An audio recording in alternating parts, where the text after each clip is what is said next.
আমরা ক্লাস 8 এর তড়িৎ প্রবাহের রাসায়নিক ফল চ্যাপ্টারের দ্বিতীয় ভাগে আছি। প্রথম ভাগ আমাদের কমপ্লিট হয়ে গেছে। আমরা দেখেছিলাম কঠিনের মাধ্যমে তড়িতের পরিবহন। এখন আমরা দেখব যে তরলের মাধ্যমেও তড়িতের পরিবহন হয়। ঠিক আছে? আচ্ছা, এখন একটা প্রশ্ন আসতে পারে যে স্যার রাসায়নিক ফল বলছেন, রাসায়নিক ফল তো এখানে তো রাসায়নিক বিক্রিয়া আমরা দেখতেই পাচ্ছি না। ঠিক আছে, এটা আমি একদম চ্যাপ্টারের শেষের দিকে বলবো, কারণ যেগুলো আমরা প্রতিনিয়ত দেখি ওইগুলো নিয়ে আগে আলোচনা করি, তারপরে চ্যাপ্টারের শেষের দিকে আমি বলে দেব যে এই সবগুলোতেই রাসায়নিক পরিবর্তন হয়েছে। ঠিক আছে, তো এখন দেখো আমরা নিশ্চয়ই বাড়িতে লবণ ব্যবহার করি। ঠিক আছে, যেটা সল্ট বা লবণ আমরা প্রত্যেক দিনই বাড়িতে ব্যবহার করি। ঠিক আছে, কোনো একটা বিশুদ্ধ জল, যেটা কিন্তু সচরাচর তোমরা পাবে না। ঠিক আছে, মনে রাখবে বিশুদ্ধ জল তড়িতের কুপরিবাহী। বিশুদ্ধ জলের মধ্য দিয়ে কোনো রকমের তড়িৎ প্রবাহিত হয় না। ঠিক আছে, যখন আমরা যে জলটা পান করি সেটা কিন্তু বিশুদ্ধ জল না, তার মধ্যে মিনারেলস থাকে, সোডিয়াম পটাশিয়াম এগুলি থাকে। তো কেবলমাত্র জল মানে বিশুদ্ধ জল অর্থাৎ পিওর H2O যদি থাকে, বা যেটাকে আমরা ডিস্টিলড ওয়াটার বা পাতিত জল যেটাকে বলি আমরা, ওইটার মধ্যে দিয়ে কিন্তু তড়িৎ প্রবাহিত হয় না। ঠিক আছে, তো আমরা পাতিত জল কিন্তু বাজারে কিনতে পাবো না, আমরা গেলে কিনতে পাবো না, আমরা ল্যাবরেটরিতে পাবো। ঠিক আছে, বা কোনো ওষুধের দোকানে গেলেও আমরা পাবো। যাই হোক, আমরা যদি বিদ্যালয়ের ল্যাবরেটরি থেকে যদি আমরা পাতিত জল নিই, দেখবে তখন তার মধ্য দিয়ে যদি আমরা তড়িতের পরিবহন করাতে চাই, কোনো একটা বাল্ব লাগিয়ে যদি তড়িতের পরিবহন করাতে চাই, তখন দেখবে কিন্তু বাল্বটা জ্বলছে না। কিন্তু সেই পাতিত জলের মধ্যে যদি আমরা একটু লবণ দিয়ে দিই, পরিমাণ মতো একটু লবণ দিয়ে দিই, তখন দেখবে আস্তে আস্তে অল্প পরিমাণে দিলে তার ইন্টেন্সিটির একটু কম বেশি হবে, কারণ তড়িতের সুপরিবাহী মানে খুব ভালো পরিমাণে তড়িৎ প্রবাহিত হচ্ছে, আর কুপরিবাহী মানে হতেও পারে নাও যেতে পারে, খুব অল্প পরিমাণে গেলেও আমরা কুপরিবাহী বলবো। ঠিক আছে, অর্থাৎ তার মধ্যে দিয়ে ভালোভাবে তড়িৎটা প্রবাহিত হতে পারছে না। ঠিক আছে, যাই হোক, তো আমরা যদি লবণ ব্যবহার করি, যদি লবণটাকে জলের মধ্যে, এই পাতিত জলের মধ্যে লবণটাকে আমরা মেশাই, তখন কি হবে? তখন দেখা যাবে যে বাল্বটা আস্তে আস্তে জ্বলে উঠছে। তাহলে এখান থেকে আমরা কি বুঝলাম? যে জলের মধ্যে লবণ দেওয়ার ফলে, পাতিত জলের মধ্যে লবণ দেওয়ার ফলে কি হচ্ছে? এখানে তড়িৎ প্রবাহিত হচ্ছে। তো এখানেই হচ্ছে আমার রাসায়নিক পরিবর্তনটা, যেটা আমি পরবর্তী সময় বিভিন্ন স্লাইডের মাধ্যমে আস্তে আস্তে বলবো। ঠিক আছে, তাহলে এখানে আমরা কি বুঝলাম? যে লবণ জলের মধ্য দিয়ে তড়িৎ প্রবাহিত হয়। এখন কথা হচ্ছে, প্রথম যে আমি বলেছিলাম যে বৃষ্টি হলে আমরা বাইরে বেরোতে না করি, বা ফ্লাড হলে, কোনোখানে যদি ফ্লাড হয় তখন আমরা কি করি? জল জমে যায় ফ্লাডে, তখন আমরা কি করি? যদি ওইখানে কোনো বৈদ্যুতিক তার ছিঁড়ে পড়ে থাকে, তখন ওইখানের মানে ওইখানকার জলে যদি আমাদের কোনো কারণে শরীরের কোনো অংশের স্পর্শ আসে, তখনই আমাদের শরীরের মধ্যে দিয়ে তড়িৎ প্রবাহিত হয়, বা বৈদ্যুতিক শক যেটাকে বলে হয়, তার আমাদের অবস্থা আরও খারাপ হয়ে যায়। তোমরা হয়তো নিশ্চয়ই পত্রপত্রিকায় পড়েছো যে এরকম অনেক সময় দেখা গেছে যে রাস্তার মধ্যে জল জমে আছে, কোনো কারণে কোনো একটা তার, বৈদ্যুতিক তার পড়েছিল ওইখান থেকে শক হয়ে অনেক ধরনের অঘটন আমরা অনেক সময় শুনতে পাই। ঠিক আছে, তো দেখা গেছে যে একদম শুধু পরিশুদ্ধ জল, অর্থাৎ যেটার মধ্যে কেবলমাত্র H2O থাকবে, ওইরকম জলে কিন্তু তড়িৎ প্রবাহিত হয় না। ঠিক আছে, তো এখানে খুব ইম্পর্টেন্ট একটা শর্ট কোশ্চেন চলে আসতে পারে। শর্ট কোশ্চেনটা কি হতে পারে? যে পাতিত জল কি তড়িৎ পরিবহন করে, বা পাতিত জল কি তড়িতের সুপরিবাহী না কুপরিবাহী? তখন নিশ্চয়ই কিন্তু পাতিত জল তড়িতের কুপরিবাহী, এই কথাটা কিন্তু মাথায় রাখবে। ঠিক আছে, তাহলে অর্থাৎ পাতিত জলের মধ্যে যখন আমরা লবণ মেশাবো, তখন দেখো বাল্বটা জ্বলে উঠছে। ঠিক আছে, এখন আরেকটা কাজ আমরা করতে পারি, যে এই যে লবণ মেশানোর পরে তার মধ্যে দিয়ে যে তড়িৎ প্রবাহিত হচ্ছে, এটাকে কিন্তু আমরা পরীক্ষাও করতে পারি। একটা পরীক্ষা তো হয়ে গেছে, কিন্তু আমরা যদি টেস্টার দিয়ে ওইখানে টাচ করি ওই জলটার মধ্যে, তখন দেখবে এই যে লবণ জলটার মধ্যে যদি আমরা টাচ করি, তখন দেখবে ওই জলটা কিন্তু ওই টেস্টারটা কিন্তু, টেস্টারের যে বাল্বটা আছে সেটা কিন্তু জ্বলে উঠছে। তার মানে আমরা বলতে পারি যে এই জলটার মধ্যে দিয়ে তড়িৎ প্রবাহিত হচ্ছে, কারণ তড়িৎ প্রবাহিত হলেই টেস্টারের মধ্যে বাল্ব জ্বলবে, যদি প্রবাহিত না হয়, কারণ এটাই তো টেস্টার মানে কি? টেস্ট করে ইলেকট্রিসিটি যাচ্ছে কি যাচ্ছে না। ঠিক আছে, তো এখানে কিন্তু আমরা বুঝতে পারলাম যে তড়িৎ তরলের মধ্যে দিয়ে প্রবাহিত হচ্ছে, যার জন্য আমাদের কিছু সেফটি মেজার্স আমি এটাও বলে দিয়েছি কি কি সাবধানতা অবলম্বন করবে বৃষ্টির সময়। সাধারণত অতি প্রয়োজন ছাড়া ঘর থেকে না বেরোনোই ভালো, ঠিক আছে। তো আমরা এখন দেখলাম যে লবণ জলের মধ্যে দিয়ে তড়িৎ প্রবাহিত হচ্ছে। আরেকটা জিনিস মাথায় রাখবে, এই সকল পরীক্ষাগুলি কিন্তু বিদ্যালয়েই করবে এবং কোনো না কোনো বিজ্ঞান শিক্ষকের সামনেই করবে অঘটন থেকে বাঁচতে হলে। কারণ কোনো একটা অঘটন ঘটলে এগুলি একটু অনেক দিনের মানে অনেক দিনের জন্য এটা প্রবলেম হয়ে যায়, ঠিক আছে। অনেক সময় মানে অনেক ধরনের চোখে আঘাত আসতে পারে, ইলেকট্রিক শক আসতে পারে, অনেক ধরনের প্রবলেম হতে পারে। তো সাবধানতা তো অবশ্যই দরকার, কিন্তু এটাতে ভয় পাওয়ার কিছু নেই। কেবলমাত্র আমরা যদি যেই ব্যবস্থাগুলি মানে আমি বলেছি এই পুরোটা ব্যবস্থা যদি বিজ্ঞান শিক্ষকের সামনে করা হয়, বিজ্ঞান শিক্ষক উনি আরও ভালো জানেন তোমাদের থেকে, ঠিক আছে, এই এক্সপেরিমেন্ট সম্বন্ধে উনি ভালো জানেন। তো সুতরাং প্রত্যেকটা এক্সপেরিমেন্ট যেটা মাথায় আসছে বা যেটা আমি বলে দিচ্ছি এখানে, প্রত্যেকটা এক্সপেরিমেন্ট যদি করার ইচ্ছা থাকে বিদ্যালয়ে কোনো বিজ্ঞান শিক্ষকের সামনে এটা করতে পারো। খুব ইন্টারেস্টিং এগুলি, বিদ্যালয়ের মধ্যে এইগুলা আছে, ছোট বাল্ব আছে, ব্যাটারি আছে, জল তো সবখানেই পাবে, তার সাথে লবণ মেশাতে পারবে, distil water, biology, chemistry practical রুমে পেয়ে যাবে। তারপরে এখন যেটা করব আমরা লেবুর জল, এটা তো তোমরা লেবু প্রতিনিয়ত ব্যবহার করো, খাও, ঠিক আছে, লেমন জুস আমরা খাই। তো এখন একটা জিনিস মনে রাখবে, আমরা যে যে তড়িৎ প্রবাহটা হচ্ছে সেটা কিসের থেকে হচ্ছে, সেটা ব্যাটারি থেকে হচ্ছে, ঠিক আছে। ব্যাটারি এবং তড়িৎ কোষ দুটা একই জিনিস, কিন্তু আমি বলছি দেখো দুটা একই জিনিস, কিন্তু তাদের মধ্যে একটু পার্থক্য আছে। কি, ব্যাটারিটা হচ্ছে কি অনেকগুলি কোষ নিয়ে তৈরি, বা একটা কোষ থাকলেও আমরা এটাকে কি বলবো সিঙ্গেল, মানে এক কোষ ব্যাটারি আমরা বলতে পারি, অর্থাৎ তার কেবলমাত্র দুইটা প্রান্ত থাকবে, ঠিক আছে। ব্যাটারি হলে কি, তারও দুইটা। আমরা ব্যাটারি যখন আমরা বাজার থেকে কিনি, বড় ব্যাটারি, যাদের বাড়িতে ইনভার্টার আছে ওনারা ভালো বুঝতে পারবেন, দেখবে বড় ব্যাটারিরও একদম বাইরে প্লাস্টিক কভারের বাইরে দুটোই প্রান্ত থাকে, ঠিক আছে, কিন্তু ভিতরে অনেকগুলি কোষ থাকে। প্রত্যেকটা কোষের কয়টা করে প্রান্ত, প্রত্যেকটা কোষের কিন্তু দুইটা করে প্রান্ত, অর্থাৎ অনেকগুলি কোষ মিলে কি হয় একটা ব্যাটারি তৈরি হয়।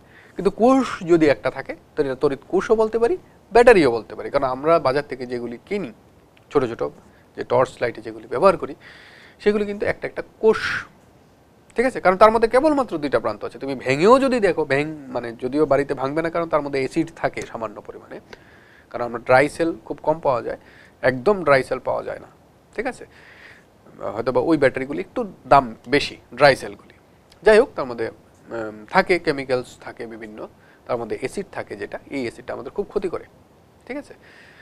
তো যেটা বলছিলাম, যদি আমরা ভেঙেও দেখি, দেখবো যে তার মধ্যে কেবলমাত্র দুইটা প্রান্তই আছে, ঠিক আছে। তো এখন কি বুঝলাম যে অনেকগুলি কোষ এবং ব্যাটারির মধ্যে যে সাধারণ পার্থক্য সেটা কি, কোষ অনেকগুলি কোষ নিয়ে, কোষের কেবলমাত্র দুইটা প্রান্ত থাকবে, আর অনেকগুলি কোষ নিয়ে একটা ব্যাটারি তৈরি হবে, ঠিক আছে।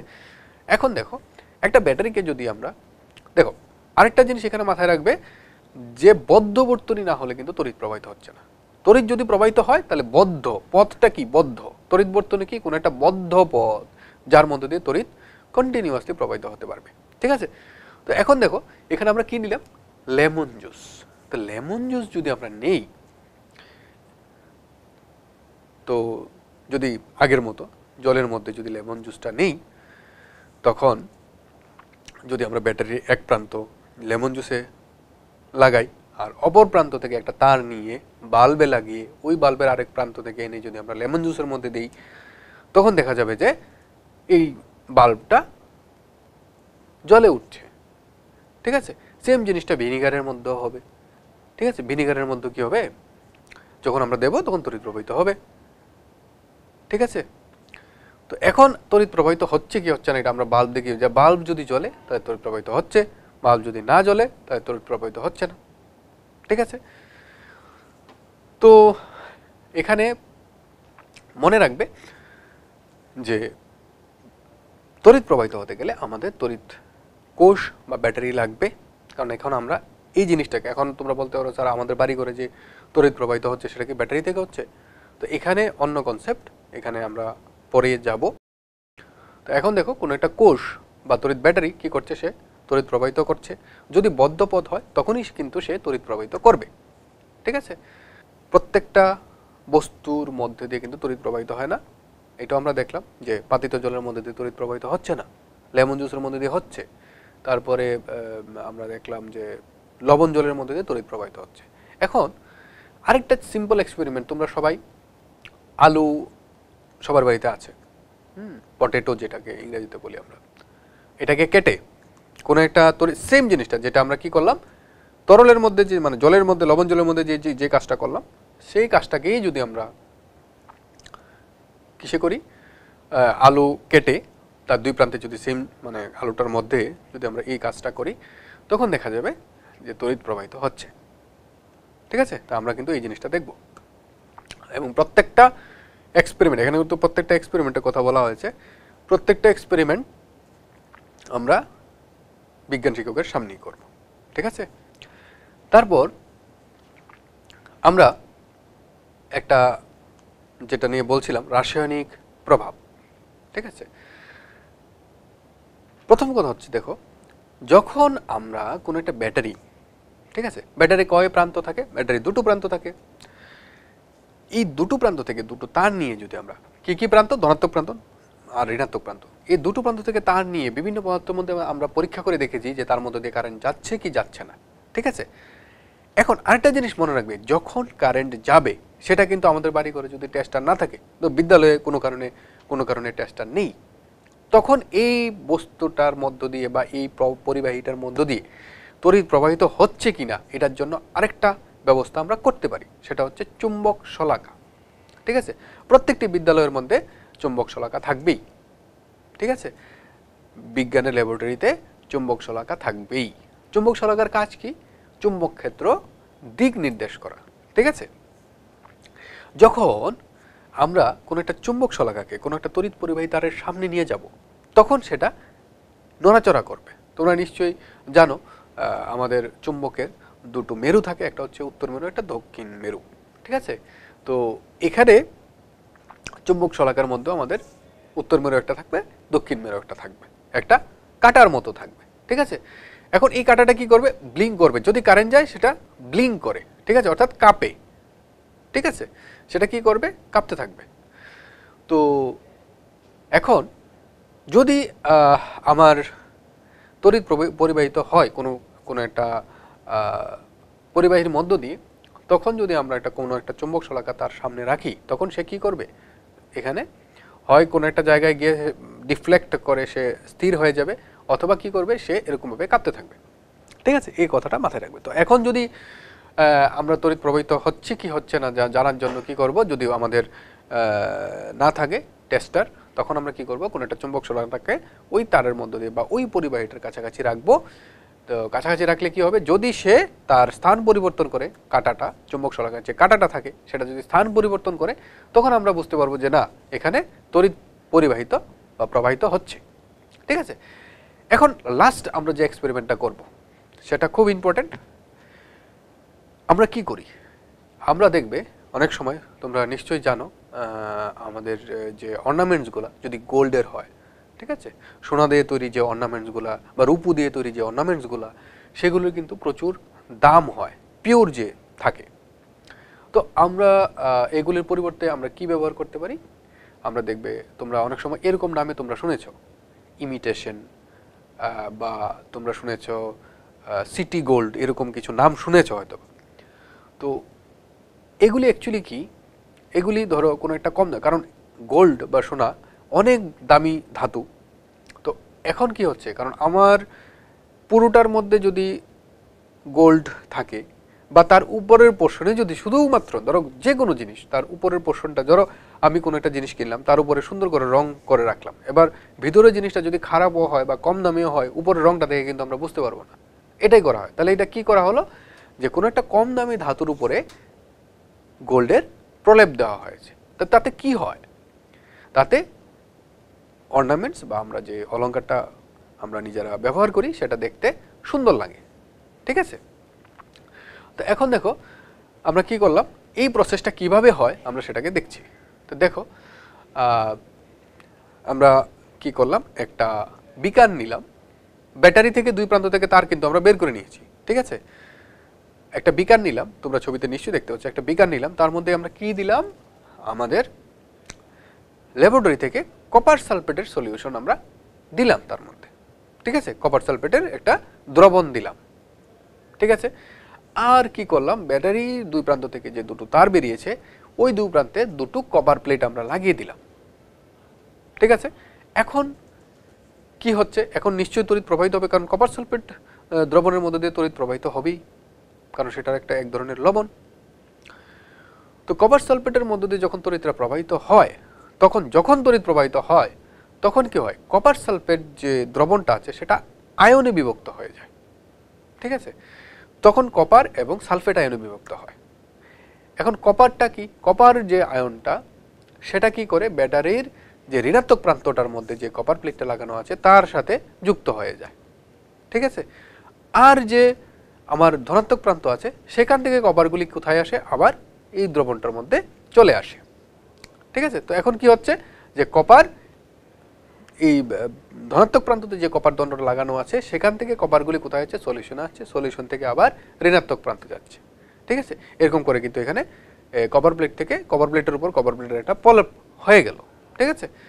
তো এখন আমরা কিন্তু এই প্রসেসটা ব্যবহার করি, আমরা কি করতে পারি, বিভিন্ন বস্তুর উপর প্রলেপ দিতে পারি, ঠিক আছে। ব্যাটারি অর্থাৎ তড়িৎ ব্যবহার করে আমরা বিভিন্ন মানে কম দামি ধাতুর উপরে আমরা অধিক দামি ধাতুর একটা প্রলেপ দিলে আমাদের দেখতে মনে হয় যে এটা ওই ভালো কোয়ালিটির ধাতু, যেটা আমি একটা তোমাদের ছবির মাধ্যমে দেখাচ্ছি।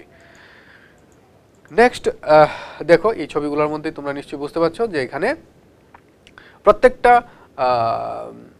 বস্তুর উপরে একটা একটা প্রলেপ দেওয়া আছে, ঠিক আছে। এখানে নর্মালি দামি বস্তুগুলোর উপরে ক্রোমিয়ামের প্রলেপ দেওয়া হয়, ঠিক আছে, যাতে ক্রোমিয়াম ধাতু সাধারণত রিয়েকশন বা এটা রিয়েকশন কম করে আর কি, মানে আমাদের আশেপাশে সারাউন্ডিংয়ে যে থাকে যারা থাকে তাদের সাথে রিয়েকশন করে না, খুব কম। তার জন্য আমাদের গাড়ি বা বাইক বা দামি যে যে বস্তুগুলি আমরা ব্যবহার করি ওইখানে ক্রোমিয়ামের প্রলেপ দেওয়া হয় যাতে কম নষ্ট হয়, ঠিক আছে। তো এখন আমরা মোটামুটি বুঝলাম যে তড়িৎ সব কিছুর মধ্যে দিয়ে প্রবাহিত হয় না, এবং তড়িৎ তরলের মধ্যে দিয়ে প্রবাহিত হয়, হওয়ার সময় কিন্তু এখানে ভিতরে কি হচ্ছে, ভিতরে কিন্তু আয়ন বিভক্ত হচ্ছে। তাহলে তড়িৎ পরিবহনটা কার মাধ্যমে হচ্ছে, আয়নের মাধ্যমে হচ্ছে। আমরা আর আয়নে বিভক্ত হওয়া মানেই কেমিক্যাল চেঞ্জ, অর্থাৎ কেমিক্যাল রিয়াকশন হচ্ছে এখানে। তো এখানে সে কি করছে, আয়নে বিভক্ত হয়ে তড়িৎ প্রবাহিত হচ্ছে। তাহলে তড়িৎ প্রবাহিত হওয়ার জন্য মনে রাখবে দায়ী হয় আয়ন, না হয় কোনো একটা আধান, যেটা বড় ক্লাসে উঠলে আরো ভালো করে বুঝতে পারবে। তো যাই হোক, মনে রাখবে যে বৃষ্টি হলে আমরা কোনো গাছের নিচে যাব না, যদি সম্ভব হয় আমরা ঘর থেকেই বেরোবো না, কারণ আমাদের বৈদ্যুতিক শকের ব্যাপার থাকতে পারে, ঠিক আছে। থ্যাংক ইউ, তোমাদের এই চ্যাপ্টারটা আশা করি কমপ্লিট হয়ে গেল। Thank you.